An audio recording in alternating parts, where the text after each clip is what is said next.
Well, welcome, Nick. This is Nick Sanford from Toss and Fire. I'm Mark Olson with the Gerharz Podcast. We're here on a beautiful sunny day in upstate New York at our Gerharz location. So thank you very much, Nick, for coming. And Thanks for having me. time. Appreciate it. So Toss and Fire, tell us a little bit about it. Yeah, so we're a Woodfired pizzeria catering company. We started with like a pull-behind food trailer with a wood fire oven on it about 5.5 years ago. Going to different events, farmers markets and coffee houses and breweries and just wherever people would kind of let us set up, which then kind of turned into catering weddings and doing concerts and different bigger events, festivals and all that kind of stuff. And we've been out in North Syracuse almost 4 years now with our brick and mortar location and are working on opening our second location out in Camillus. So what started it? Like, I was, we did one last week and Glazed and Confused. Mm-hmm. And he was saying I was coming home from Rehoboth Beach and they had stopped at a donut place every day and got donuts. And that kind of started their mind thinking and put it in motion. What started your passion for it? I've always been a huge fan of pizza. My first job when I was a kid, I'm from Connecticut originally. My first job when I was a kid, 14 years old, I started working at a pizza shop, bussing tables. Learned like the whole business, so eventually I started bussing tables, then I started answering phones, then I started working in the back kitchen. It was a really busy place, so we literally had people who only cut pizzas. That was their only job. They came out of the oven, they cut them, so I did that first. Is this place coal-fired only? Isn't there some famous There are a lot of places that are coal-fired, but I unfortunately didn't work there. No, there's Pepe's, which is the famous one. My neighbor's mother works there, and she's worked there for 30 years. Yeah. And that's all. She's a waitress, and I love it. It's amazing. Yeah, it's easily one of my favorite places in Connecticut. Mm-hmm. So my first job was in a pizza shop. I did that for about 6 years, from the time I was 14 until I was 20. I ended up going to culinary school and restaurant management school, and at that point, I wanted to get some different experience and do something other than pizza. So I got a job at a fine dining seafood restaurant, and I did that for a while, and eventually. Started working for Panera because, a lot of people find out that there's not a lot of money in cooking in restaurants, and there's more money in management. So I had gone to school for it. I had a little bit of kitchen management experience. Ended up getting a job at Panera. Worked there for a couple of years, and found myself in upstate New York. Transferred up here with the company. My wife had family here. We just love the area, so we moved up here. It's like seven years ago now, something like that. And I was working for Panera, and I was like, I don't really like working for Panera anymore. Yeah. And realized that there was nobody doing mobile wood-fire pizza in the Syracuse area. And when I lived in Connecticut, it was a huge thing. There was 20 or 30 pizza trucks in the area. It was just every pizza restaurant had a pizza truck. It was just crazy. So I was here and I'm like, why is nobody doing this? Other than the weather, there's really no reason to not have a mobile wood fire pizza truck. So I spent about a year researching it, and eventually ended up finding a pull behind trailer, and we had it custom built and started doing it. Yeah. How was that first? I know I listened to the podcast that I first met you. And for our listeners, literally, Nick and I just met. You know, other than I've heard you on the radio with Anthony, and that was a great story because you know what, we look at it we're like, why do they do it that way? Yeah. And then after listening to your story, I'm like, because that's the only way that they knew how to or they could do. Yeah.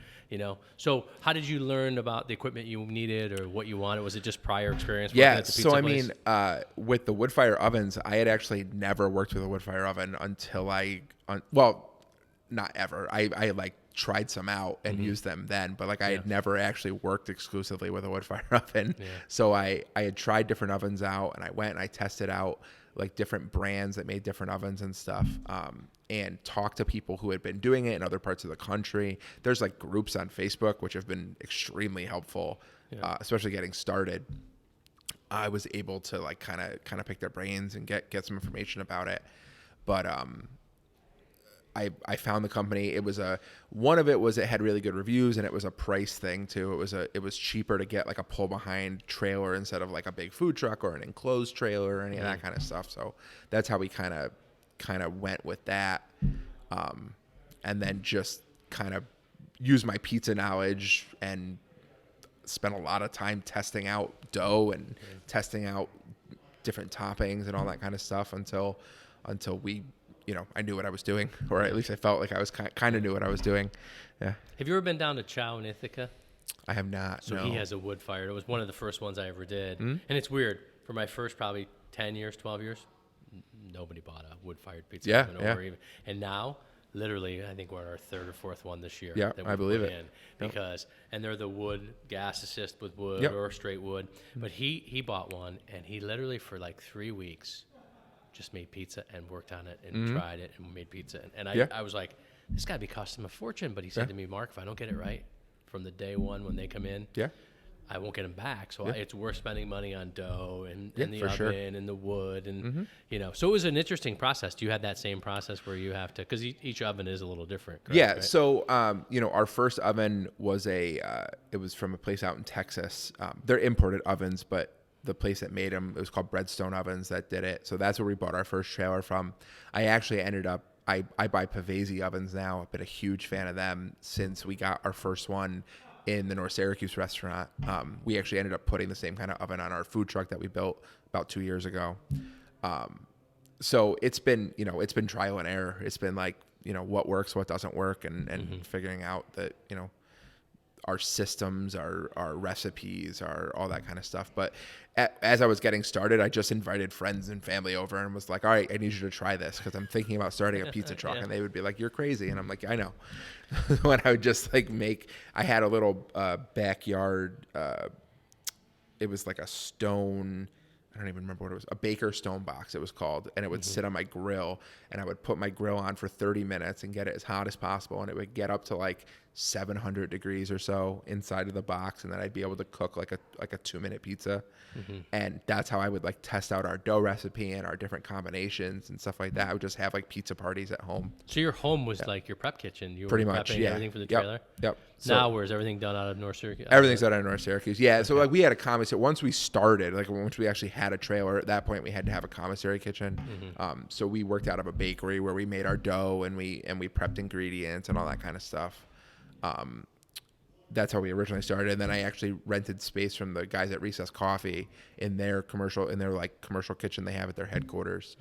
So we made our dough there for I don't know if it was 1 or 2 seasons, before we ended up going into North Syracuse and having our own kind of space. So we have 3 mobile units? We have 3 now, yes. We have 2 trailers and a food truck. I'm on it. I don't know how I'm on it because I'm not great with social media, but I think it's on Twitter, where I see where you're going. Yeah. And it says in the Sabre. How does somebody do that? How do they go about requesting? Like when we had Paul on from Glazed and Confused, he said that a lady had called and wanted 100 dozen delivered to 100 different houses in the neighborhood, and he said then it just took off from there. Oh my gosh, yeah. Is that the same thing where people see you and just call you? Or? What happened to us is we had a guy, a friend of mine lives in Camillus, and someone in his neighborhood in his homeowners association reached out to me and was like, hey, we want you to come to our neighborhood and you can like set up in my driveway and sell pizza to my neighbors. And I was like, okay, yeah, I mean, COVID had just happened. Like this was April. This was like the first week of April. We were a couple weeks into it. And he was like, will you come set up? And I was like, yeah, I'm using this program called Street Food Finder. We had been using it on the truck prior to everything happening. And I was like, I think it would work really well for this. You give people a link, they can order, they get a pickup time, they can come pick up. So it's all contactless and like everything kind of works. So we did it. It went well. I took a picture of the truck in this guy's driveway. I posted it on my Facebook that it was that we were doing driveway service. We're calling it Pizza Truck Driveway Service. And literally the thing went out to like, I think it was 90,000 people or 100,000 people. The post basically went like viral locally, and it got shared and commented on so many times. And like we couldn't even respond to the amount of people that were contacting us. And we ended up doing for the last 4 or 5 months, we've been doing neighborhoods every week, all over Central New York. So. Do you see that something that might continue, even when we get out of this? Yeah, I mean, I definitely think that it'll be like a portion of our business.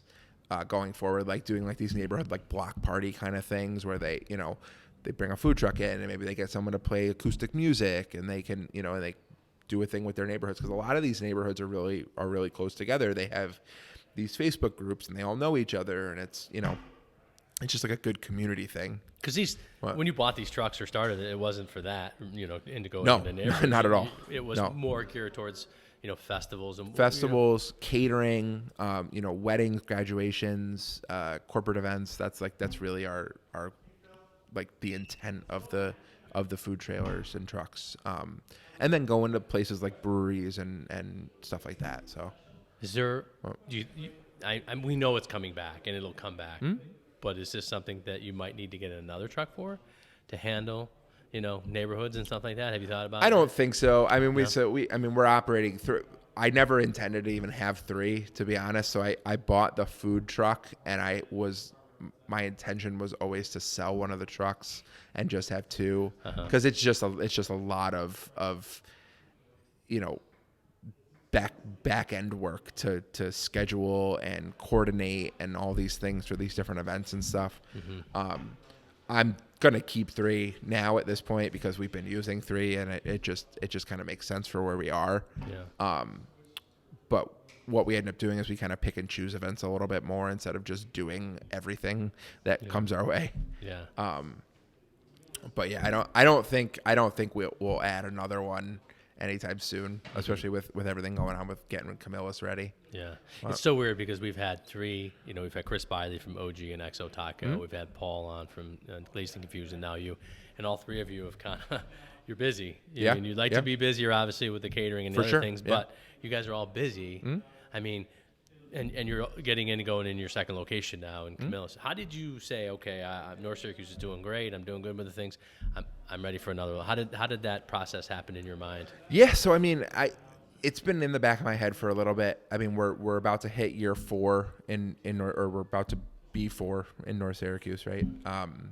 And we've gone to Camillus for events and different stuff, and we've always just had a really, really great kind of reaction and turnouts wherever we go and all this kind of stuff. And it's just, we've built like this fan base in that area for a long time.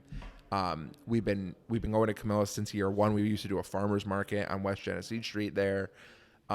We go to Local 315 Brewery all the time. We're just in that area a lot. It's far enough away from North Syracuse that it's like not the same market. We're not taking customers from ourselves. And it just, the location became available, and it just made sense for us to do it. I looked at it, and when I drove by, I was like, I don't know. But then we did the brasserie out there. And before COVID, she was going to expand, and she was doing very well. And then there's the movie theater where you can eat, and that seemed to be doing pretty well. And then you looked at the senior housing they put, and I'm like, and then we did the hotel, and I'm like, this is really going to be a viable option. And it's a nice spot. It's a nice spot. It's a busy spot. It's nice visibility from the highway there. Like you got Costco there, which everybody loves. So I mean, when we announced it, I was really nervous. I was just nervous. I mean, I'm just a nervous person in general. That anything we do is just nerve wracking. And we announced it, and the response has been like incredible. I mean, it's been people are really excited about it. So it's amazing too, because we're so lucky in this area to have such great pizza. When you think about, for sure, when people say, "Oh, we're not lacking," you know what I mean? You might have to go a little bit. You know what I mean? Like, I live in Fayetteville, and before we had one and Pizza Hut, and then Pizza Hut closed, and everybody was like, "Oh," and then one other moved in, and now we're like, "Okay." But I've heard from Scott, the owner of Gerharz, out in Baldwinsville, there's like 5 or 6 different, and you can literally, and we're blessed in this area to have it. For sure. Do you see yourself going from 2 to 3 to 4 to? I don't know. I don't know. It's a yes and no. I mean, we want to see what happens with 2. We want to see how that we're able to go from 1 and take what we're doing and what we feel we're doing well in North Syracuse and kind of do it in Camillus and change it up a little bit too. It's not going to be the exact same thing, but it's going to be a lot of the same things that people are used to that we do. So potentially, I mean, I think there's definitely there's definitely the chance that we'll eventually go to a third and maybe more. How did you find the North Syracuse location? Did it? I drove by it and noticed that the place that was in there was like never open normal hours, and ended up contacting a friend of mine who does like commercial real estate, and he's like, oh, I know the landlord, I'll send him a message. And it turned out that they were on their way out. We were actually looking for a commissary kitchen. We weren't even looking to open a restaurant. We wanted a commissary kitchen for the food trailers. We had just gotten the second trailer. It was the first season of the amphitheater. So we were doing these big amphitheater shows. We were doing weddings, and we had done the fair for the first time. We were doing all this stuff, and we needed a home base. Like, it was just crazy. We were working out of a small space inside of Recess's commercial kitchen. Like, we needed space for our stuff, and we just didn't really have it. Mm-hmm. So I was looking for commissary kitchens. It was already a pizza shop. It had a dough mixer. It had a gas oven. It had a walk-in cooler. It had all this stuff. It was all included in the rent. The rent was relatively inexpensive. And I was like, I mean, it's great visibility on the street. I was like, I don't know that I'm ready to open a restaurant, but let's take it for a spin. How many seats? And we did. I mean, now we have the whole building now. So we started with half the building because there was a Chinese restaurant next door. So when we started with half the building, we literally had like, I think 10 seats in there. It was almost exclusively takeout. Yeah. Then the place next door went out, and we ended up taking over the whole building, put in a dining area, added craft beer and wine.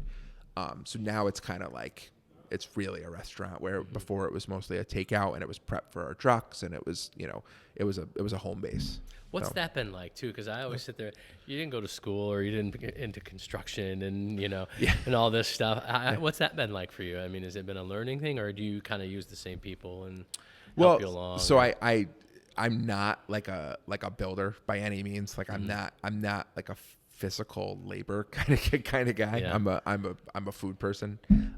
So I just try to find people that know what they're doing and are good fits to work with me. Yeah. And I've been fortunate to find, like, one of my employees' dads is an electrician who's fantastic. And we had a great plumber who was a customer of ours that came in, found out he was a plumber, said, if you ever need any help with anything, let me know. Yeah. We call him all the time if we run into something, and kind of made those relationships and got those key people in place to be able to help with stuff. A friend of mine, Jeff, doesn't do it for a living, but is like insanely good with like everything. Like, just he can do ceiling stuff. He knocked down walls for us. He did all that kind of stuff. So those people, I always look at them and go, how the hell? Yeah, I don't. Like, I get so frustrated because I'm like, I can destroy it.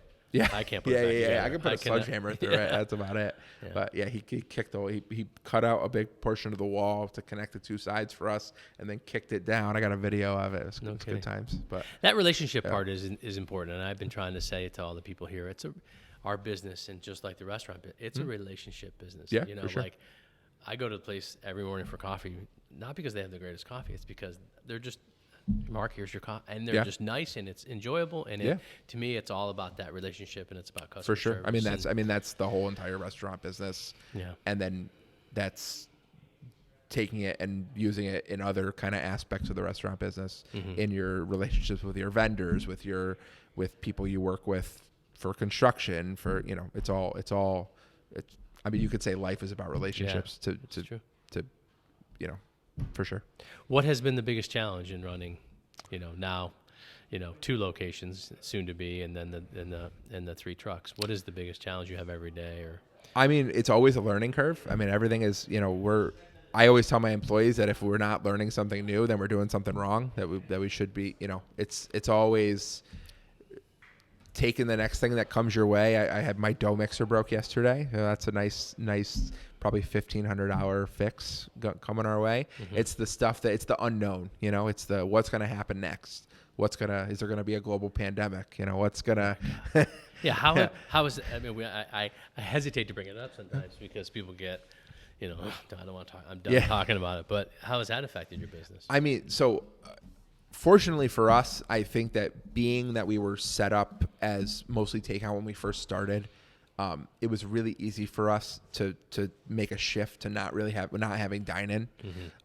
So we closed our dining room down. Our dining room became storage. And we already had like multiple phones in place. The biggest thing we had to do was being able to like, we had an increase in volume for takeout, right? Because there was only takeout. We needed an online ordering system. That was like the best decision I made, was putting together an online ordering system right off the bat. We use Square for like our credit card processing and stuff. So they have this great online ordering system that I was able to create myself. I mean, I did it overnight one night in like 7 hours. It took me a while, but like the fact that I was able to do that, not have to go and like hire somebody to put a site together and to do all this stuff, I was able to like add in images and like put in, you know, it took all my pricing and menu items and copied it over, put it onto the system. Now you go to our website, you click order online, our whole entire menu's on there, pictures of our food. It's all streamlined. You place an order, comes right directly through to our POS system, and they don't have to call and get put on hold and all that kind of stuff. So like on a busy like Friday or Saturday night, you can't get through on the phone. You place your order online and you're done. Yeah. So I mean, it's been a lot of like pivoting to like have online ordering, to do neighborhood service with the food trucks, to just, I mean, we lost, I would say 60 or 70% of our weddings were rescheduled or canceled that we had planned with the food trucks. All of our big concerts that we do, all of the big festivals that we do, so all that kind of stuff was kind of gone. So we had to figure out a way to make it up, which between the neighborhoods and smaller weddings and smaller graduation parties and all that kind of stuff, we were able to kind of get it back. So I've been saying out of this horrific pandemic, something good's got to come up, and that will carry through. Yeah. You know what I mean? That will be something that you'll use forever. Yeah. In all your locations. And yeah. No, I mean, we'll have online ordering for sure. I mean, it takes pressure off of the cashiers because they don't have to answer as many phones. They're, which in turn, they're able to help customers more efficiently. We're able to take more orders than we were before. I mean, at some point you're gonna hit a max when you're answering a phone call, going through a process. It probably takes 10, 20 times longer to place an order over the phone than it does to order online. Yeah. You're always going to have phone orders because not everybody likes placing orders online. Right. But I think it's good to have options. I think we've built our business on having options, having things for people who want gluten-free or want vegan or want to sit down and dine, want to order it online, want to take it to go. It's just important. Where do you get all your wood from? We have a guy out in like Central Square area that like does all of our firewood, and he delivers it for us and stacks it. And does he do the Wegmans too? What was that? Does he do Wegmans too, or? I don't think he does. Because I've seen, I know, like we've done a bagel place in downtown Syracuse, and where do we get the wood? And the Scotch and Sterling has wood, and it's becoming very popular. The Craftsman Inn gets a weekly, so we're sitting there saying, what, like, people don't think about that when we're designing it, but where are you storing the wood? Where are you storing your ashes? Yeah, we were just talking about in Camillus, we don't have like a back area. We store the firewood in the back in North Syracuse, and we're like, okay, well, where are we going to put the firewood? Yeah. Like, we're going to put it inside, I guess, because we don't have anywhere else to put it. So we're gonna put like firewood racks basically in the dining room, or like in. It's not the dining room. It's like in part of the front area though. And like the firewood will just be part of the experience of coming to Toss and Fire. So. Have you seen Water Street Bagel, what they do? Oh yeah. They have those that hanging thing is things. So cool. Yeah. You know what that I is? love Water Street. You know what that is? It's fire hose. It's 4-inch fire hose. Okay. And they just strap, and it's just, it holds it. Yeah, it works. And they have a person and do the same thing. But it's something to think about that I always thought the expense too. I mean, how many cords of wood do you go through in a year? A lot. I mean, we got delivered Friday, like 4 cords, and that'll get us through for like another week or two. Like we get it every week, basically, or every other week, depending on the time. But this time of year, we're using a lot more because of the food trucks. Yeah. But we go through quite a bit. Yeah. They're big fans of me because they get a lot of business out of us. So. Do you burn wood at home in your house or no? No. I was gonna say no. I was talking about putting a wood fire oven. We're moving into a new house, and I was like, I want to put a wood fire oven in, but like, would I really use a wood fire oven? Probably not, because I'm around them all the time. I'm not gonna want to use it. We did sell one of the ovens to a pizza chain for his house. Oh yeah, and I was like, wow, you know what I mean? But we had Woodstone here, and the corporate chef came from Washington. I don't even think she cooked a pizza. No. She was doing chickens. Oh, you can do everything. Pastas, meatballs, sliders. I mean, the food that she was able to produce out of that oven was absolutely amazing. Anything. You can bake bread. You can bake bagels. You can do pulled pork as the oven cools down overnight. You can grill steaks. You get these inserts that you can put in your oven and grill steaks. I mean, you could do anything. You could do all kinds of things wood fired. It's. I don't think it's a trend that's going to go away either. I think it's one of those things that it's a flavor profile. It's good. Yeah. It's just the way it's meant to be. And so, do you see your menu expanding to different areas? Like we were talking earlier before on air about chicken wings, and what other things do you see adding on the menu to help? Yeah, I mean, we're always kind of trying different things and messing around with different things. Wood-fired wings is something that I've wanted to do for a long time that I just haven't gotten to the point where I feel comfortable about the execution. We can make them and they're delicious, but it's can we make them for a ton of people every day? That's where we know pizza. We have a system for pizza. We operate a food in a tiny food truck kitchen at festivals with thousands of people, so we have a streamlined system that works. So I think we're always going to be very pizza centric, but I'm always open to trying different things and utilizing the ovens, and I'd love to bake bread in the ovens and do stuff like that. It's just we end up getting so busy doing what we do that it doesn't always work out. Yeah. How's the labor market for you? I know that's, I'm talking to a lot of operators and it's coming back, but they're still struggling. Have you had that? I mean, it's hard to find people. Hiring staff is always I think you ask any restaurant owner ever, any time of the year, it doesn't matter what's going on in the world. It's extremely hard to find people that are going to enjoy what they do and put the passion that you put into what you do, right? We've been extremely fortunate to find really great people. I snagged a couple of people that I worked with at Panera that have been with me for a couple of years now, and they were great to work with at Panera. They came and worked for me. They wanted to get out of that business too, and they love it, and they're bought into our concept and what we do and our processes and all that kind of stuff. But it's hard to find people. I mean, we put out job ads for Camillus last week, and we've gotten a lot more applications than I thought we were going to get because I was a little worried. I think that we're fortunate to have a good reputation about working for us too. People who work for us enjoy working for us, and we have a good a good culture and all that kind of stuff. So have you taken some of that Panera corporate I worked for Compass Group for 15 years. Yeah, I used to work for Compass Group too. Yeah. And so I like some aspects. Yep. And they had a structure and they had a very good. Yep, they did. I didn't like you were a number and you know what I mean? Yeah. But I get it. Yeah. I got it. It's a massive corporation. Yeah. Yeah, that's what it is. But did you take some of those processes and, with, organization and management style and sales techniques and all those things I learned with Compass really do work. Yeah. So. For sure. I mean, I think that I've taken something from everything I've done. So I was in the school lunch business for a year and a half.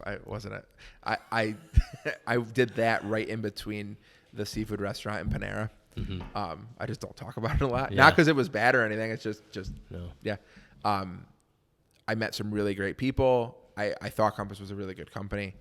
But I've definitely gotten a piece of everything that I'm doing from everywhere I've been.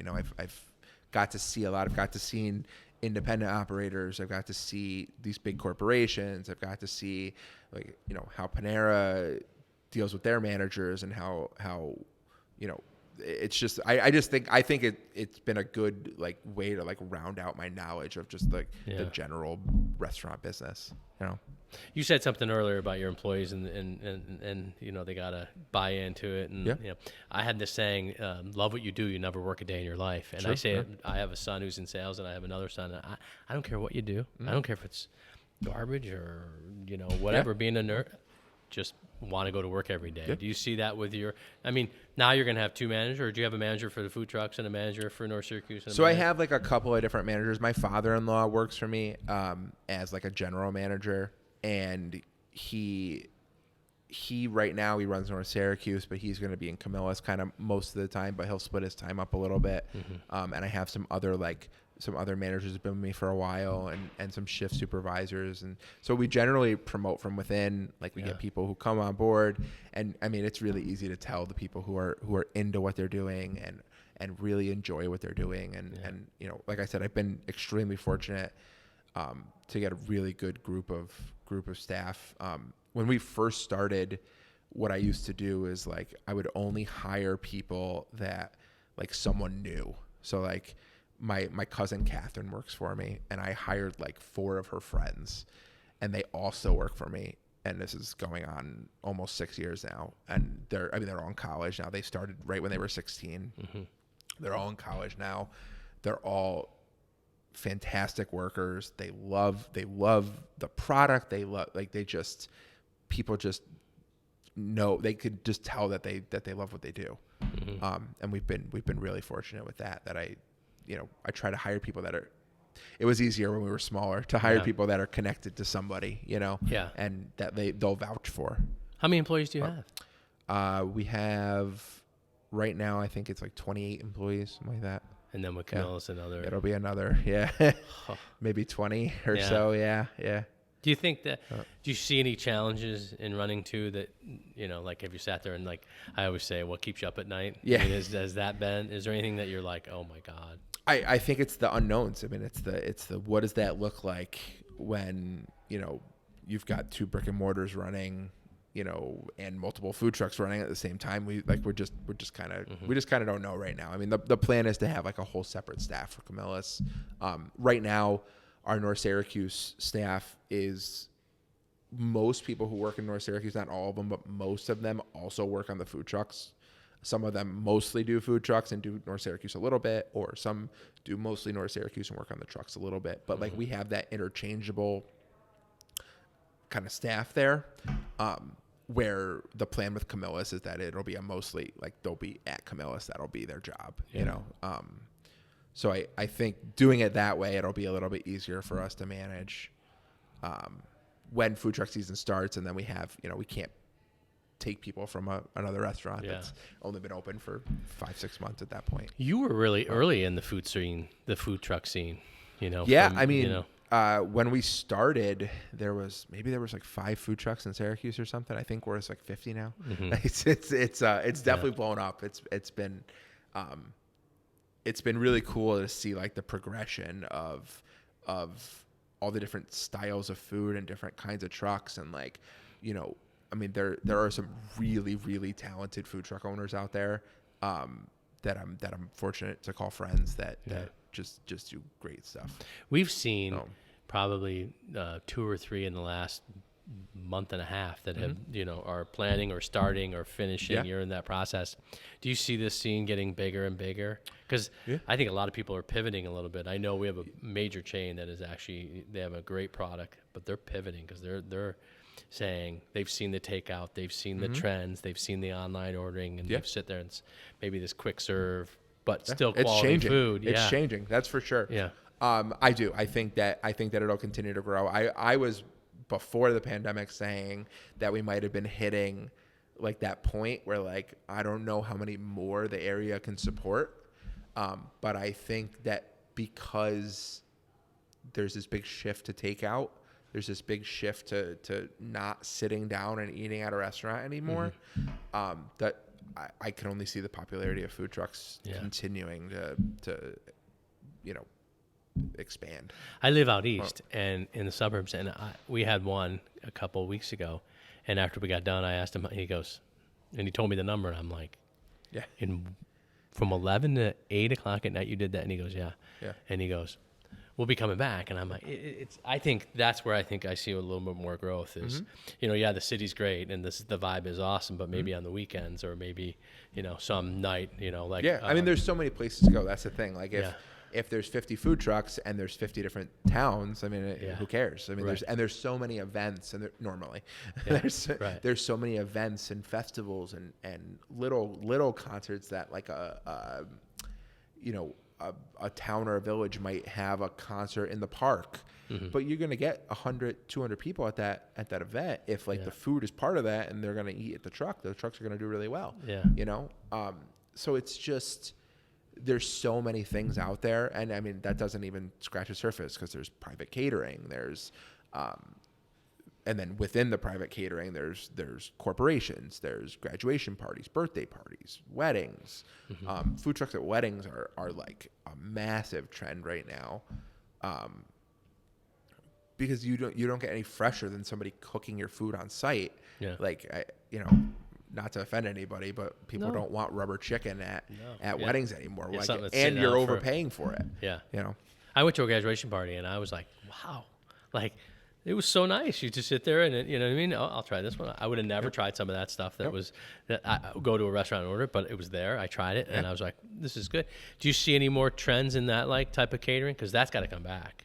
I mean, I would imagine if everything goes to plan, next year it'll take us a little bit to ramp up to get back to normal. But do you see any other trends of, food or events that you guys could morph into with your trucks? Yeah, I mean, there's so it's already kind of like open, that you can set up a truck pretty much anywhere, as long as, on private property, as long as you have permission to do so. But you can go to breweries, you can go to coffee shops, ice cream shops. You can go to, if there's towns that want to have you for concerts, if there's, there's just everything. I mean, it's, I think on the catering aspect, I've seen a huge shift in the amount of just food trucks at weddings in general. I don't see that kind of going away anytime soon. I think that I just don't think you can beat it. The price point is lower for couples. The quality is higher. I mean, where do you go wrong? Right. And and in some cases it's unique and it's better. Exactly. And it's something, so, for us, for having wood-fired pizza at a wedding, I mean, that's an extremely unique thing, I think it's obviously gaining popularity because that's why we're doing so many weddings, but it's just a cool thing. I wish I had it at my wedding. I mean, I feel like I missed a huge opportunity there to have wood-fired pizza at my wedding. But your 25th wedding anniversary, that's what you should do. You know what I mean? I think I already said that to my wife. I was like, when we have like a wedding big anniversary thing, we're getting a food truck. Yeah. So, do you ever look back? Trucks. Yeah. Do you ever look back now and say, wow, I never thought this was going to be, I thought I'd have one, and do you ever look back pretty much every day? Yeah. I mean, it's I never would have imagined we'd be where we are, to be honest. I mean, a restaurant was kind of always like the long-term goal. So I could definitely have seen having a restaurant. But it's just we've been really fortunate with our customer base and the people who enjoy our food and want to seek us out and want to come to our restaurant and want to, be part of that experience with us. So, it's been awesome. I definitely don't know that I saw, this in 2020, having multiple trucks and opening a second restaurant. But. You are very fortunate, because there's a lot of restaurants that weren't in the position that you were in, and the owner of our company, Dick, will, save for that rainy day, treat customers like they're your family, and it sounds like you've done all those steps to make sure that you're stronger coming out of this than I mean, we try to make sure that everybody has a good experience, and that if they don't, if anything ever isn't good, that we take care of it, that we make sure that we, if they were unhappy, we fix the problem, we get them back in to impress them the second time. Okay. Any advice for somebody thinking about doing a food truck? Sitting there listening to this right now and saying, you know what, I could do that. Any advice? Research. Talk to owners. Talk to current operators. there are a lot of things that work in food trucks. There are some things that don't work in food trucks. There are things, just like restaurants, there are some concepts that work in certain areas and won't work in other areas. Talk to the operators. That's what I did. When I got started, I talked to local truck owners and tried to pick their brain and kind of see what I could learn from them to get going. Good. Well, thank you very much for being on the Gerharz Podcast. I appreciate your time and good luck in the future. Thanks. Thanks. Yeah.